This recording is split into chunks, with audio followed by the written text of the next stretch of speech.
am back with another Unplanned by Jysla. I don't like saying the by Jysla part because I don't know why, it just sounds a little bit egotistical, but it's Unplanned by Jysla podcast. I just call it Unplanned podcast.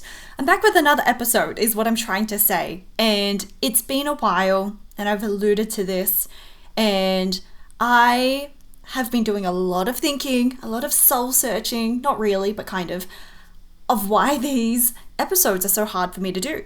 And it kind of ties in with today's episode about habits, about making things a habit. And so I guess I just wanted to start with what my chair is turning, what my plans are for this podcast episode, because I've already done 10 videos, which is not bad. That is pretty good. I'm surprised how many I've done. I thought I had only done 3. So, I have pushed through.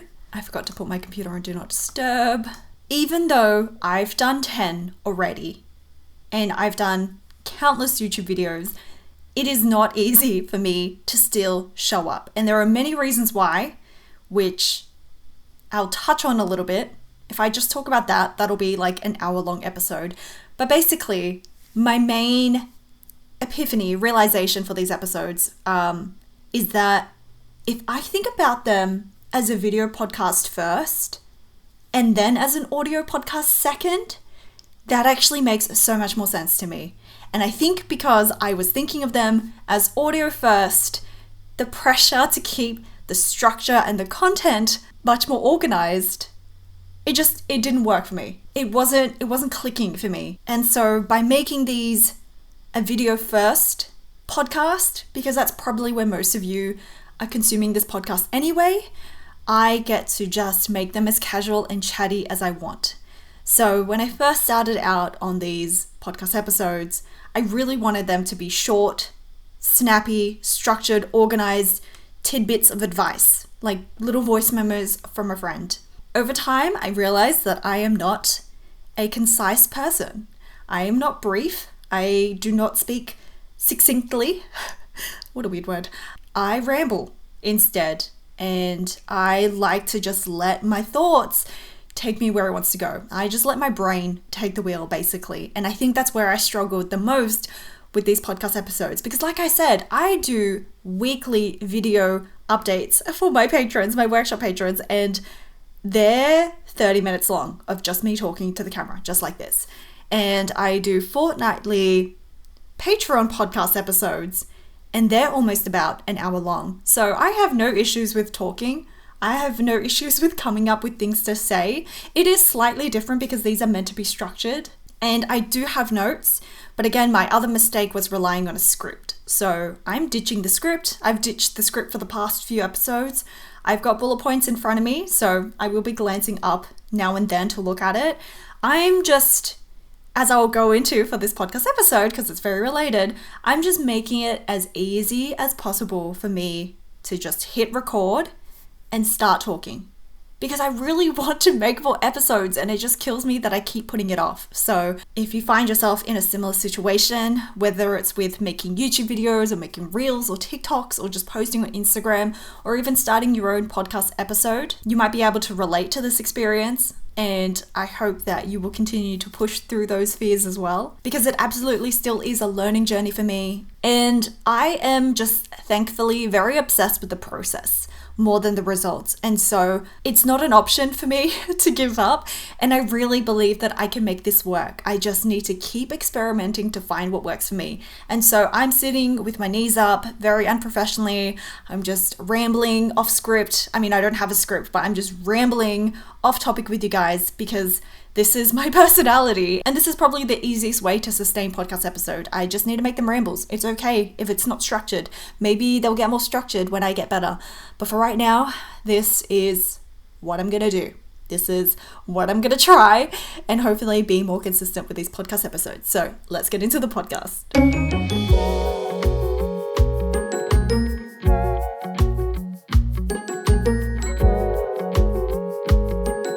So today we are talking about habits. The reason why I want to talk about habits is because it is a new year. And yes, we're well into February now. And that probably means that your New Year's resolutions have tapered off a little bit. Maybe the motivation isn't there as much, and maybe you're not dedicating as much time. If you're anything like me, the start of a new year brings so much promise and it's so exciting. You have all these big goals that you want to do, and it just feels like this is the year. It's going to be so different. I'm going to get so much done. But what we don't realize is that excitement and that initial burst of motivation tends to taper off because it's not very sustainable, and that's natural. It's to be expected. And from what I've seen, a lot of people set big goals and really ambitious New Year's resolutions, but struggle to stick with it or to stay consistent with their habits or new routines once January kind of ends. And so I just wanted to share some of my tips, very simple tips, but just share some of my experiences as well when it comes to developing new habits, better habits, or unlearning bad habits. And if I'm allowed to say so, I think I am extremely good at habits because I am freakishly self-disciplined. I have this tendency to really stick with something. I just have like hyper focus. And so I have picked up so many habits over the years and unlearnt bad ones. The common relatable example would be working out. I started working out for the first time in my life once I left high school. I think it was the first year into university, and I was about 19 years old. And I have never stopped working out since then. Of course, there are on and off periods. You go for several weeks without working out, and I probably went for like several months in one particular year. But it's been a consistent theme in my life, and I think it's a pretty consistent habit. Another habit that I've unlearned, which is a bad habit, my feet are going numb, is that I used to be a pretty bad shopaholic. I'm not going to go into all the details about it, but I definitely had a shopping addiction, and that was probably one of the hardest things to unlearn because there were a lot of psychological factors involved. So it wasn't just a matter of don't buy it, it was a matter of let's not attach your self-worth and happiness to the things that you buy and to that feeling of elation when you buy something. And so it involved huge mindset shifts that took years, but I can happily say now that I am absolutely not addicted to shopping anymore. I have a completely different approach to shopping. Guys, it's been silent all morning. And now all of a sudden, once I've started recording, there is a truck outside making noises. I'm just going to keep recording and hope that the microphone doesn't pick up those sounds.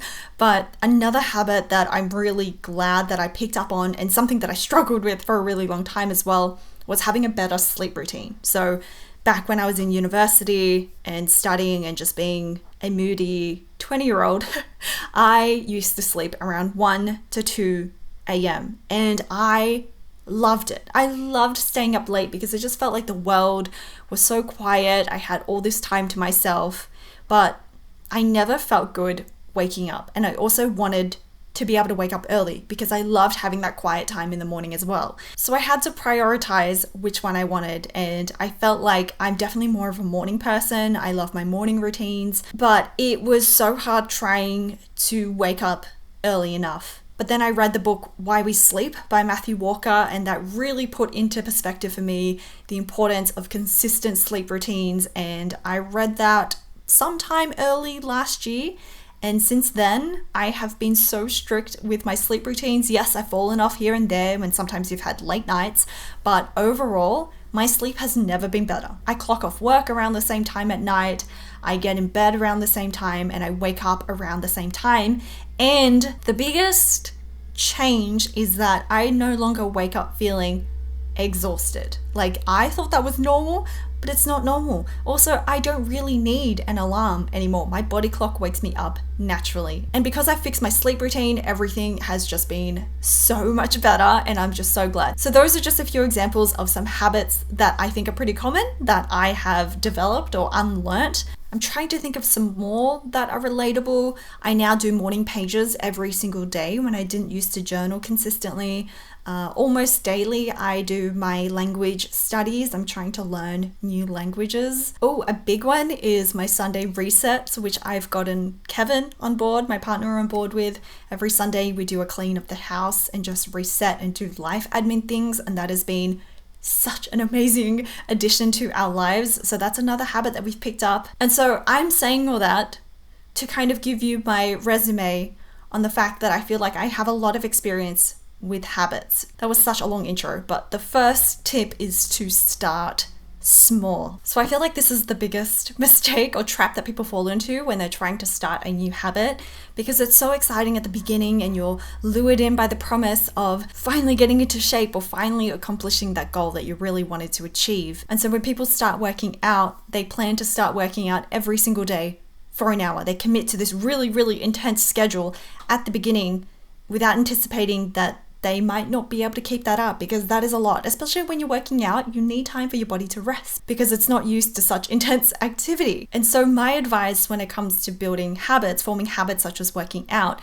is to start as small as possible. When you're going from zero, anything is better than that. So if you can commit to doing one workout for 10 minutes a week and do that every single week, you are already making so much more progress than just going really hard in your first week every single day and then never doing it ever again. And there are probably a lot of psychological benefits, which I don't really know the details of, when you're starting small like that, because you're building up that momentum and you're allowing your brain to rewire these new pathways in order to actually develop it as a habit. So I'm going to keep going with this workout analogy, but when you first start working out, just try starting with 5 minutes. And if you don't feel too sore the next day, try 10 minutes, and then maybe you take a break and then work out the next day. And the goal is to try to make it as sustainable and consistent as possible. Because when you're trying to develop a habit, you want it to be a long-term,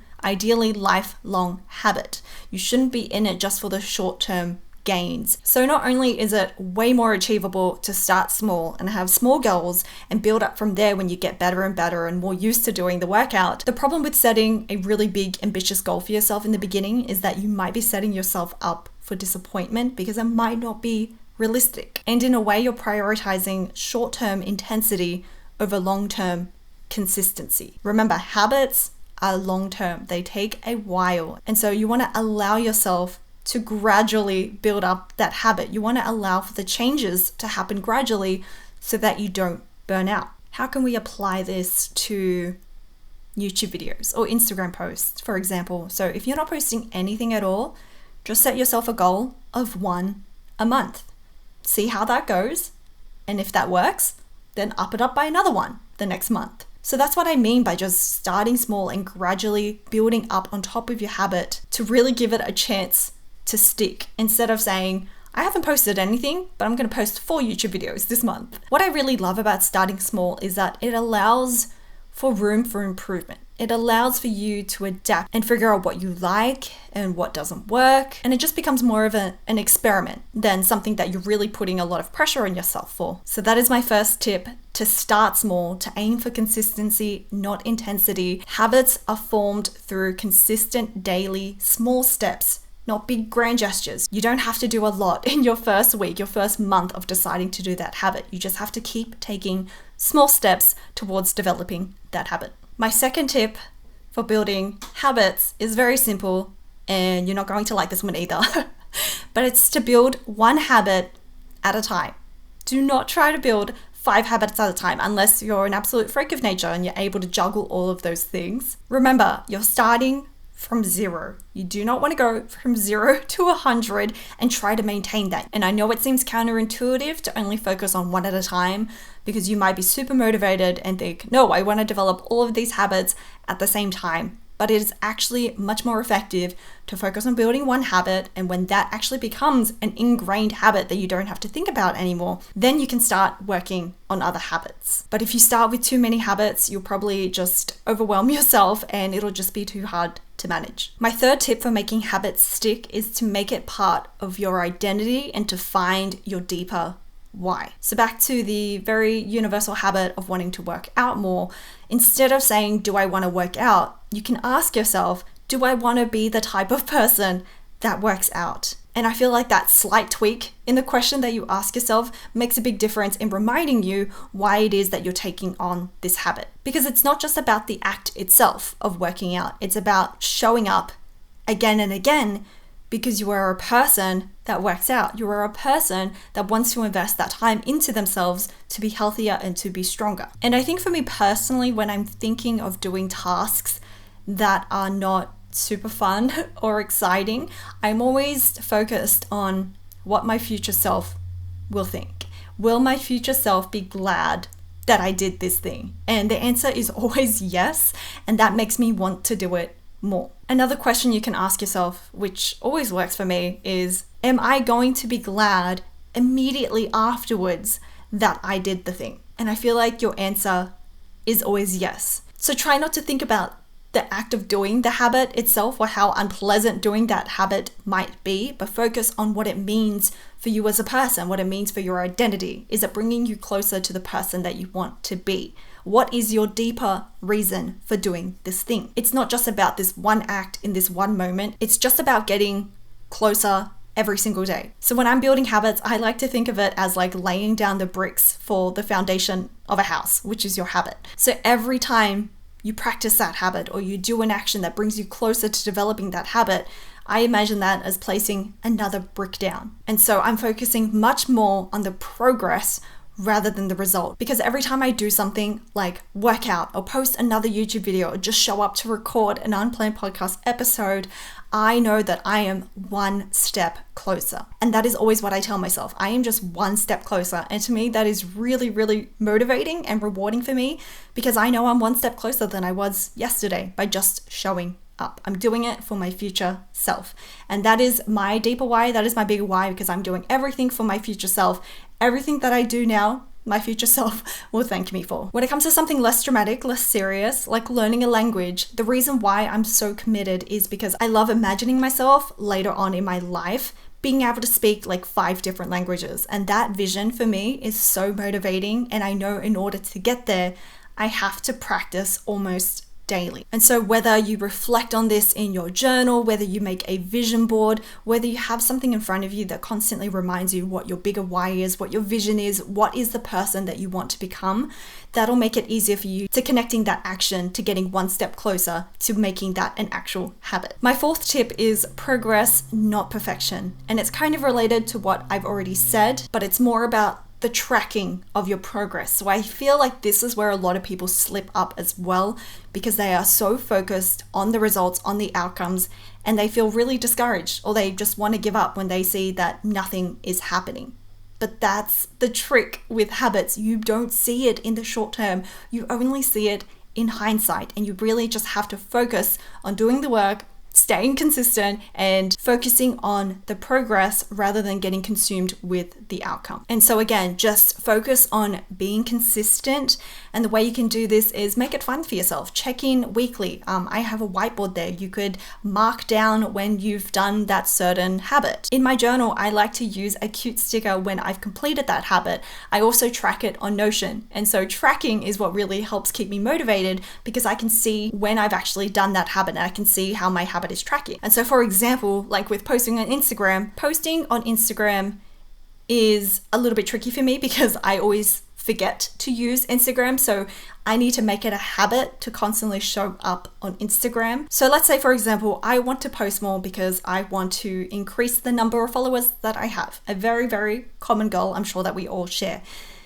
Every time you post on Instagram, don't just get obsessed with your followers, because that is focusing on the results and the outcome rather than just the progress. It is much better to just focus on posting consistently, regardless of whether or not your Instagram followers are going up or down. And you want to celebrate your progress, not the results. And so you don't want to beat yourself up because your Instagram followers didn't change over the past month, but you want to instead celebrate that you showed up twice a week. You posted to Instagram twice a week, and that is progress. And so this step is just about changing your mindset and your perspective to focus on the progress and to celebrate every single win and not be so outcome based, because you will find it really discouraging if you're only posting in order to get more followers. Instead, you could be posting to try to develop your style, to build a community, to really connect with people, to share things that you love, and to fall in love with that process is much, much, much more sustainable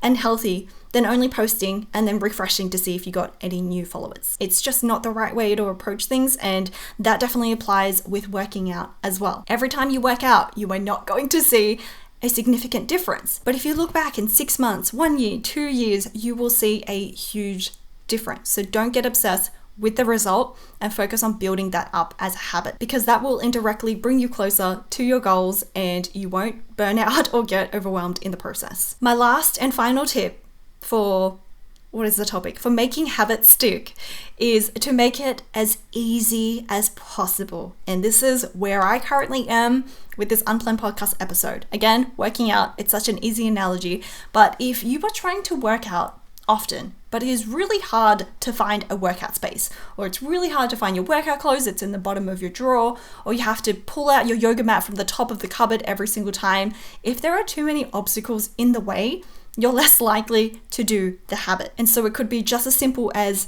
laying out your clothes the night before, making sure you have a dedicated spot for working out, or making sure that the area where you work out is always clean. Because if you have to clean up your space before you can actually work out, well, you're probably not going to want to work out. If you're trying to learn a new instrument, making sure that that instrument is easily accessible. If you really want to paint, but it's really hard to access all of your paints and to set up a space for it, well, design your environment around that habit. Design your workspace or your area or your life around that habit to make it as easy as possible. So the example for me with this podcast episode is that I'm currently filming with my iPhone right now, and I did try filming with my camera for a few episodes, but the setup for that just wasn't pleasant. And also Kevin helped me install this microphone on my table, so every time I need to record, I just I don't want to touch it now in case I mess it up.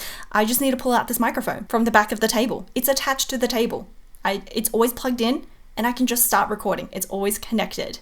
Whereas before, I used to have to grab it out of the cupboard, plug it into the computer, make sure it was positioned correctly, and it was just a hassle. Another thing that always works for me, doesn't always work for people, I know this makes them stress, is I always have my daily to-do list in front of me. I'm staring at it right now in my bullet journal. I even have my monthly calendar, so I have to pass that every time I leave this room. Having your goals visible, having your to-dos visible makes it easier to remember to do the thing. And I also set up calendar notifications depending on what the goal is. And also, just to bring it back to the podcast, when I had a script, it wasn't working. It made it harder for me. So in order to make it easier for me to show up and actually start recording, I had to get rid of the script. I had to just do bullet points, even restrict my bullet points to a couple, because I'll just start writing sentences. And that actually made it easier for me to turn up because it removed a lot of the pressure. So remember that nothing is set in stone. You can adapt things as you go, which is why I like starting small.